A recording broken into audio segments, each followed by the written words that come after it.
O Produto Interno Bruto brasileiro no primeiro trimestre, a soma dos valores de todos os bens e serviços produzidos pela nossa economia, foi 1,2% maior do que no trimestre anterior. E com isso, a economia brasileira voltou ao patamar em que estava antes da pandemia. Não é a primeira vez que o campo impulsiona os números da economia brasileira. Produção recorde, exportações em alta, dólar supervalorizado.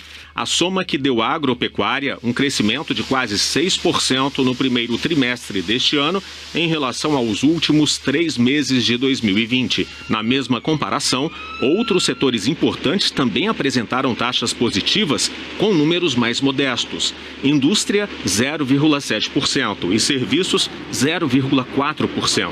No setor externo, as exportações aumentaram 3,7%, enquanto as importações cresceram quase 3 vezes mais. Número positivo também para a formação bruta de capital fixo, os investimentos na economia. Já o consumo do governo caiu. E o motor do PIB, o consumo das famílias, também. Todos esses resultados, calculados pelo IBGE, deram ao Produto Interno Bruto do primeiro trimestre deste ano um crescimento de 1,2% em relação ao trimestre anterior. Voltamos ao patamar do quarto trimestre de 2019, antes da pandemia. Se comparado ao mesmo período do ano passado, o crescimento é um pouco menor. O ministro da Economia estava numa audiência virtual na Câmara dos Deputados e comemorou. Nós estamos crescendo 1% acima desse primeiro trimestre do ano passado. Está sinalizando como a economia caiu muito fortemente na pandemia do ano passado. E esse ano, o próprio vacinação, o avanço da vacinação, o avanço dos protocolos e o próprio aprendizado de como se proteger durante a pandemia estão protegendo um pouco mais a economia, é possível que nós estejamos crescendo realmente a taxas bem maiores. A arrecadação está vindo forte. Este é o terceiro resultado positivo depois do tombo do segundo trimestre de 2020.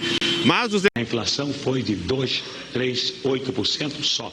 Não vai dizer assim, a inflação esse mês foi de 8%. Que coisa não. E dá notícia só.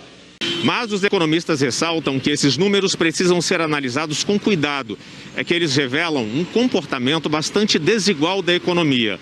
Um PIB de ganhadores e perdedores. O setor de serviços, por exemplo, que reúne 7 grupos de atividades, é o que mais emprega. E ainda está longe de recuperar as perdas na pandemia.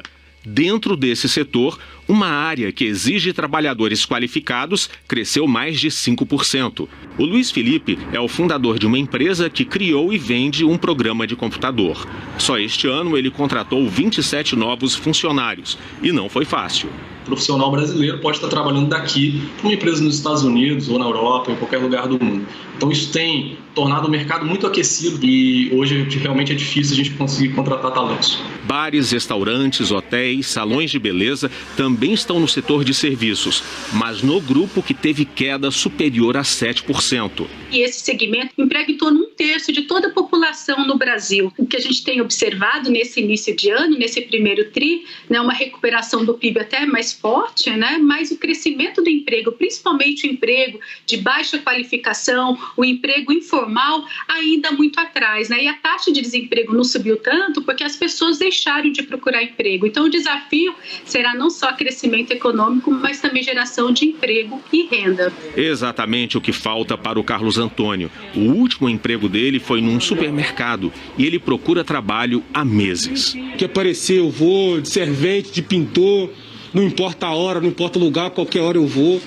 Para estar trazendo leite para minha filha ou alimento para minha família, eu faço qualquer coisa. Sendo honesto, eu faço qualquer coisa.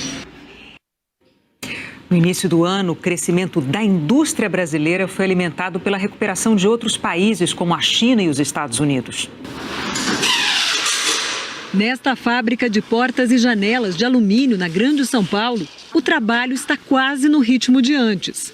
Quase porque a falta de matéria-prima ainda atrapalha. Uma das linhas de produção precisou parar. Nessa área fica a principal matéria-prima da fábrica, o alumínio. No fim do ano passado, esse foi um dos itens que faltaram para abastecer a indústria, o que fez os estoques caírem. Eles só começaram a ser recompostos em fevereiro, mas não chegaram aos níveis de antes da pandemia. Essa outra parte do depósito, por exemplo, também costumava ficar cheia.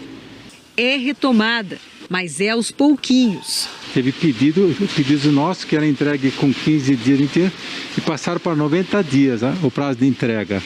Então isso causou um atraso na nossa produção. Esse prazo hoje nosso ele diminuiu bem.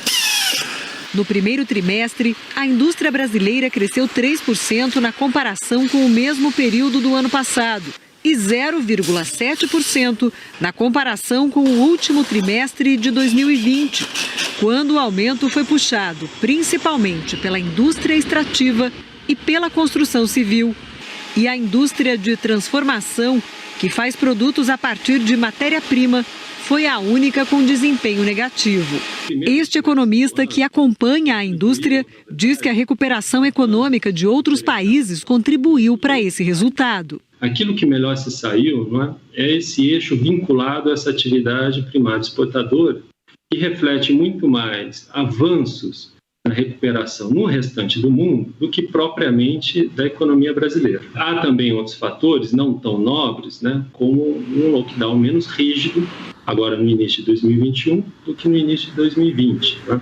E um outro terceiro fator é que o nível de incerteza nesse início de 2021 é menor do que no ano passado, dado que já sabemos mais ou menos como lidar com os efeitos econômicos da pandemia. Esta economista diz que para o PIB ter uma melhora mais consistente, não dá para separar a velocidade da economia da velocidade da vacinação. Olhando para os próximos trimestres, a atividade econômica depende da questão pandêmica e do avanço no ritmo da vacinação, com o maior número de pessoas vacinadas. Isso realmente dá mais segurança para essas pessoas saírem, trabalharem e consumirem, inclusive.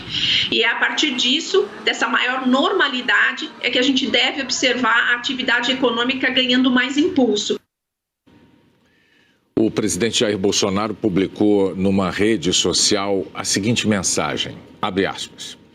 Nosso PIB superou as expectativas para o primeiro trimestre, crescendo 1,2% e voltando ao ritmo otimista do período pré-pandemia, resultado de um trabalho intenso que priorizou, além do combate à doença, proteger empregos e garantir a dignidade dos brasileiros. Fecha aspas. No mercado financeiro, a Bolsa de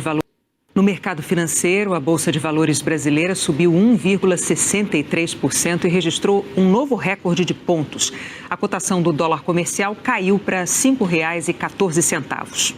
Em maio, a balança comercial brasileira teve um saldo de 9 bilhões e 300 milhões de dólares. Foi o maior superávit para o mês de maio desde o início desses registros em 1989. O real desvalorizado em relação ao dólar ajudou. Primeiro porque produtores brasileiros se sentiram estimulados a exportar mais, para embolsar dólares. Segundo porque os nossos produtos ficam mais baratos para os estrangeiros. E exatamente no momento em que aumentou a demanda mundial por produtos básicos que nós exportamos, como a soja e o minério de ferro. TV Globo, perderam. Tá? E abre o olho para 22, hein? Viu?